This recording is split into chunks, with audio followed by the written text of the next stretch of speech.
আজকে আমরা কয়জন বন্ধু মিলে এসেছি সাতক্ষীরার পারুলিয়া ইউনিয়নের পারুলিয়া মৎস্য ভাণ্ডার বা আড়তে। এখানে সকাল থেকে শুরু করে বেলা 12টা পর্যন্ত প্রচুর মাছ আসে এই অঞ্চল থেকে। দেবাটা থেকে শুরু করে আশেপাশে যে থানাগুলো আছে থানার মাছগুলা এখানে আসে। এটা হলো একটা আড়ত, যেখানে সকাল থেকেই বিভিন্ন ঘেরের মাছগুলা চাষিরা নিয়ে আসেন এবং এখানে আড়তে কেনা বেচা হয়।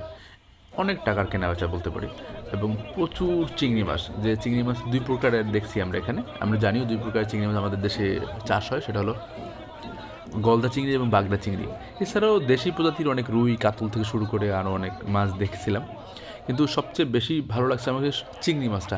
তা প্রচুর পরিমাণে চিংড়ি মাছ, যেটা সচরাচর অন্য বাজার বা অন্য অঞ্চলে গেলে দেখা যায় না। আমরা চাঁদপুর গেলে যেরকম ইলিশ দেখি, ঠিক একই রকম পারুলিয়াতেও পুরো বাজারে চিংড়ি মাছ বেশি ছিল। সাইজে দেখছিলাম, মানে সাইজ তো অবশ্যই থাকবে, ছোটো বড় মিডিয়াম, এই সাইজ অনুযায়ী দামটাও পার্থক্য ছিল। এবং যখনই একটা চাষি চিংড়ি মাছ নিয়ে আসলো, তখন সেটা আবার ওইখানে ডাক আছে, ডাকের মাধ্যমে পাইকাররা কিনে নেয় এবং ডাক ওঠে 800, 1200, 1400, 1500, 2000 টাকা উঠে যায় ওখানেই। তো এখানে চিংড়ি মাছের জন্য প্রসিদ্ধ এই পারুলিয়া বাজার, আর এই জন্যই আমরা সকালবেলায় চিংড়ি মাছ দেখতে গিয়েছিলাম।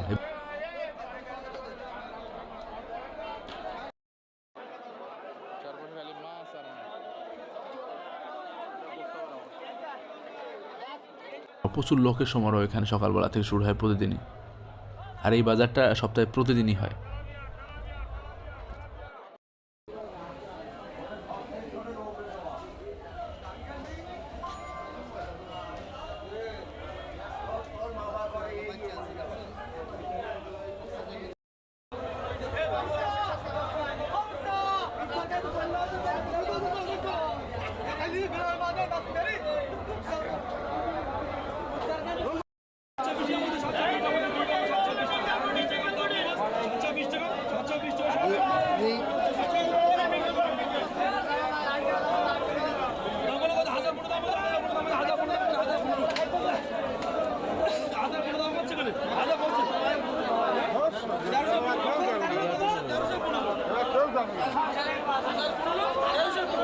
ঝামেলা